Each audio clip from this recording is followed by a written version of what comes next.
Hi everybody, it's Adam from LUCIDPIXUL, and today I would like to talk to you about getting to know your audience and getting to know how to create a connection with your audience.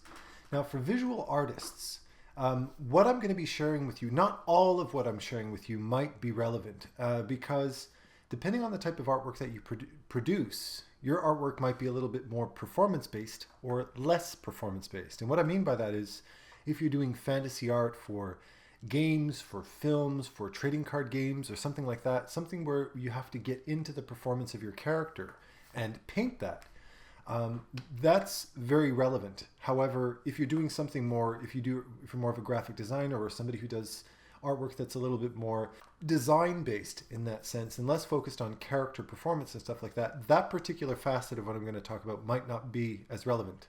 However, in terms of your career, connecting with people, connecting with your audience on a personal level, this is very relevant. And because we aren't people that are standing in front of a live audience all the time, it's not necessarily something that's taught to us. Yet, somewhere down the line throughout our career, when we eventually do decide to take ourselves out of our little private cocoon, where we draw behind our desk and listen with our noise-canceling earphones, we will have to connect with somebody. And in many cases, a lot of people eventually. How do you find purpose in learning how to connect with your audience when you have no immediate audience standing in front of you? And that can be a very difficult concept to grasp unless you have something very tangible to hold on to. In my particular life, I had some experiences, and you may well have had these experiences as well, where I had to learn how to connect with an audience in front of a live audience, in front of a couple of thousand people sometimes. If I go back over 15 years ago, I used to do a lot of dance performing. I still dance, but I don't perform anymore. But I used to do a lot of performing. I was in, I performed with my girlfriend. I performed with troops and stuff like that. I did a lot of that. And when I first started out, when I was a bit of an amateur, I was just starting out, the whole idea of getting up on stage and performing in front of a lot of people terrified me, as it terrifies a lot of people. And it was months and months of rehearsal that led to this one moment where you find yourself backstage up in some changing room, all dressed up in your outfit to do your choreography and everything like that, and you can hear the cheering and the noise and the music playing downstairs, and you can groups and troops and couples are walking in and out emotional, and some are crying, some are screaming, some are upset, some are kicking the walls. It's a very, very emotional place. And then it's your turn, and you get downstairs and you're standing behind the curtain, and you can hear the announcer, the DJ introducing your troupe or you and your partner. And when they introduce you, you get up on stage, and all of a sudden you're in front of thousands of people standing there waiting for you to entertain them. And when I had those experiences, especially at the beginning, I was incredibly nervous to the point where I would get up on stage and I was worried that I would actually forget my steps. I would forget the choreography. I would do something really terrible and make an ass of myself. And the song would start, we get into place, and the song would start, and we'd start to dance. And I screwed something up. Maybe I lost my step. Maybe I accidentally did something wrong, and we ended up facing the wrong direction. Now I had to rearrange myself, and I didn't know what the hell to do, right? I was all screwed up. In my head, I was devastated. In my head, I made an ass of myself in front of everybody. And the choreography would end, and I'd go upstairs and say, Christ, we spent the last 6 months rehearsing this thing, and we had 3 minutes to get it right, and I screwed it up, and I felt like an ass, and I was pissy and all this kind of stuff. And then later on, maybe later on that night, or maybe the next day, I got a chance to watch the video, because these things are usually recorded, right? And I'd watch the video, and I'm sitting there going, I can't even watch this, you know? But of course, a human being's morbid sense of curiosity, you want to see your screw up, right? You're curious to see just how bad you looked. And to my surprise, it wasn't as bad as I thought.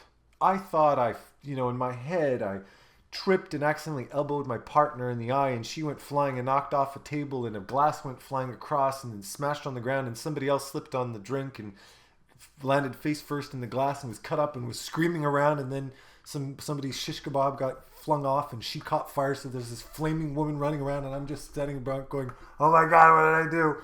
In the reality, I just missed a step.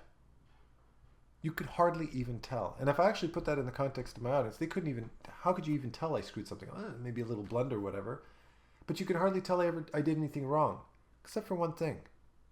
You could see it in my face. You couldn't see the screw up in my body or my steps, but you could see it. It was written all over my face that I screwed something up because my whole expression changed, right? I all of a sudden, like this, trying to find my steps. I realized something very important about being a performer, about the arts in general, when it comes to sharing an experience with somebody.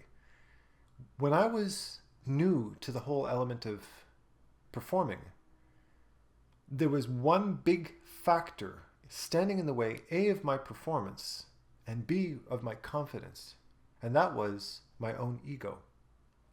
When I got up on stage, I wasn't thinking about my audience. I wasn't thinking about sharing anything with them. I was thinking about not looking bad. It was all me all the time. And as such, I didn't create an authentic connection with my audience because I was only connected with what was going on in my own brain. And then I saw something. Years past, I came to terms with that. And I remember one day I was watching a YouTube video. It was this viral video that went around of Lady Gaga, who was doing a performance, and she was standing on top of a piano. And you know how Lady Gaga is, she's all dressed up to the hilt, so she's very flashy. And she's singing, and she starts stepping off of the piano, and the piano stool that she stepped on gave way, and she fell on her ass, legs up in the air, under the piano. What did she do? Did she sit there and go, oh God, I screwed up, and take the mic and throw it and run off stage crying? No. That mic never budged. Her voice never faltered. She got back up and kept singing. And as such, within 3 to 5 seconds of her falling on her ass, everybody forgot. She just kept singing. How is it that she managed to do that in front of not 1,000 people, in front of 1,000,000 people, in a packed auditorium, fall on her ass, get up and keep performing and never lose a beat? It's because she wasn't thinking about herself. She was thinking about her performance. She had a song, and that song was a message, a story. She was sharing with her audience, and she was focused on that. She wasn't focused on her appearance, even though she was all dressed up to the hilts. She didn't care.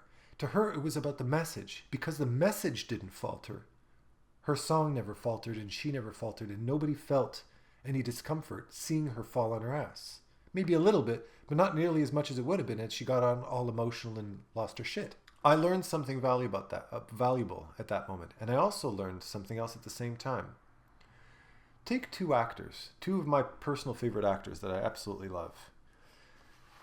In both cases, they're drop dead gorgeous. They have physically everything going for them. The first one is Brad Pitt. Perfect body, perfect face, perfect hair, perfect teeth, perfect smile, perfect ass, perfect everything. Yet, when he performs and gets in front of that camera, he completely isn't even aware that he exists. He becomes that character. Think about 12 Monkeys when he plays that psychopath. Okay? Think about Fight Club when he plays the pretty boy tough guy. Think about the movie. I can never remember the damn name of that movie. Of course, it's a very famous movie. The one where he plays the detective. The one with the sinner, the guy who reenacts all of the sins. It's gonna hit me as soon as I finish recording the video. But you know which one I'm talking about, right? You're screaming it at the camera on it right now, I'm sure. Adam, it's that! But when he plays those characters, he's entirely vulnerable, he's entirely committed, he's entirely enraptured in his performance. And he couldn't give a rat's ass about his appearance. Had he been, for 2 seconds, worried about his appearance and how well he looked in front of the camera, his entire character, his entire role would be completely obliterated. You would no longer see the character, you would see him. And furthermore, his ego, his vulnerability, his self-consciousness. But you don't, because the guy is an amazing actor. And the second example is Charlize Theron. You look at Charlize Theron, she's got everything going for her. Beautiful face, beautiful smile, beautiful cheeks, beautiful eyes, beautiful body, beautiful hair, beautiful voice, beautiful laugh, everything. But she has zero qualms about being the most repulsive, despicable, revolting human being on earth in a way that is so convincing that it transports you into the life of another human being. Think about the movie Monster. It was the polar opposite of everything that Charlize Theron looks like in real life and acts like in real life. Although I heard she's a little bit rough around the edges with her personality, but I digress. She's got a strong African, strong African personality. But when she played in Monster, she wasn't a beautiful, pretty, blue-eyed, dovey girl with a gorgeous body.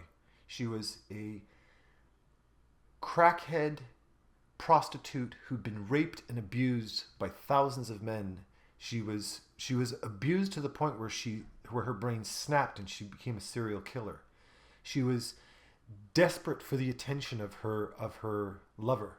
She was unkempt. She sweat. She stank. She was, her skin was all fucked up. Her hair was horrible. She didn't care for 1 second about her physical appearance. She was completely and utterly that human being. And as such, when you watch that film, you were feeling the pain of a woman who's been through that. That's an actor. That's somebody who is not thinking about herself. That is somebody who's thinking entirely about her performance. Now, let's bring that back to me. The amateur salsa dancer standing there in front of an audience of 1,000 people, or 500 people, or 4 people. It doesn't matter. When I got up on that stage, I was nervous and I was scared and I was self-conscious because I was worried about being cool. I was worried about looking good. But the thing I learned, what dance taught me throughout the years is when you perform, what makes you nervous, what makes you vulnerable, and furthermore, what makes those vulnerabilities stand out is the fact that you're completely and utterly absorbed with yourself. And as soon as I abandoned that, and I thought, no, my role as a performer, my job as a performer is to forget about me and worry about my audience. Perform for them. There's a feeling I want them to feel. There's this, whether it be sadness or happiness or excitement or whatever the case might be, I want them to feel that. I want them to, I'm not going to stop, I'm not going to engage them enough until I get that from them. I disconnected from myself. And when I actually looked and I performed, I made strong eye contact. I made strong expression. I wanted people to feel what I was feeling. I wanted people to get involved in what I was doing. I wanted people to believe in my performance. Not look at me and say, ooh, that's a nice outfit Adam's wearing. And oh, those are some fancy steps, because nobody ever gives a shit about that. How does that translate into visual arts when you're standing behind your desk drawing for 12 hours a day and there's nobody around? You are a performer and you need to realize that. Your artwork is a performance. Now again, I'm talking about people who do more performance-based artwork, right? Your artwork is a performance.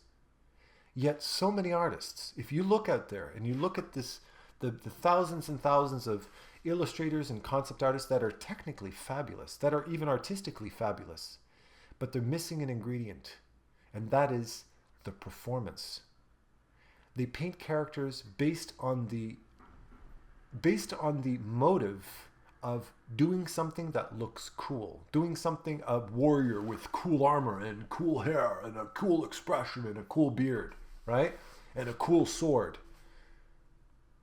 But that's not great art, nor is that a memorable character, because you're going to, after you see that one warrior, you're going to see another 10,000 of them. Remember, I've been doing this for over 20 years. I've seen my fair share of warriors in armor. At a certain point, you don't give a shit anymore. You're looking for something more from a performance. You're looking for something more from a character. Remember, you're talking character design. And a perfect example of what I'm talking about is Lord of the Rings and The Hobbit.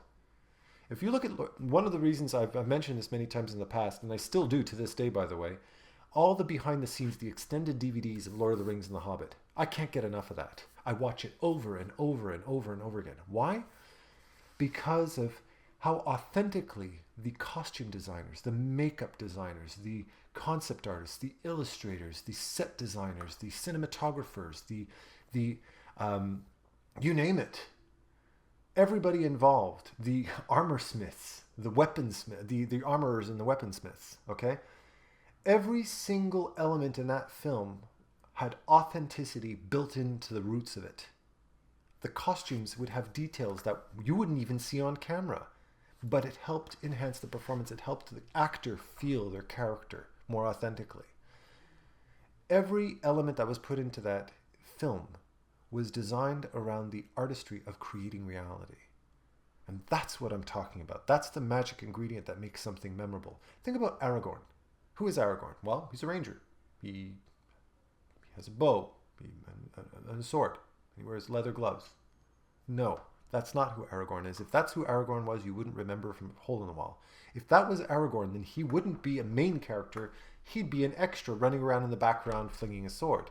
No, Aragorn is somebody who is born from an elven mother and a human father. Somebody who had noble blood but was conflicted on whether that was something he actually wanted to be. He was a humanitarian. He was somebody who would roll in the dirt and put himself in harm's way, put his life in danger to save an innocent person.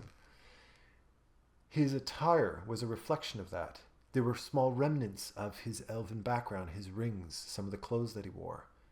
Yet it was all worn out because he was a ranger. He was a man who was led by his compassion and his heart and his empathy for other people. That was Aragorn. That's why we remember him. That's why we cared who he was. We didn't care about his cool outfit or his cool hair. We care about his compassion. And that compassion translated into all of the design and the context and his acting and his facial expression, his embodied posture. And everything about him was a reflection of his character, of his personality, who he means and how he makes people feel. That same thing needs to translate into your artwork as well. Because, yes, we have to get over those technical hurdles. We have to learn how to paint armor. We have to learn how to paint leather. We have to learn how to paint fabric. We have to learn anatomy. We have to learn skin. We have to learn value. We have to learn texture. All of those things.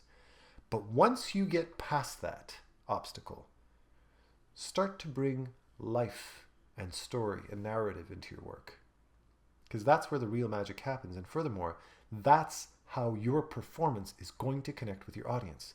If you get up on that stage and try to do a cool performance, nobody's going to remember it 5 minutes after you've done it.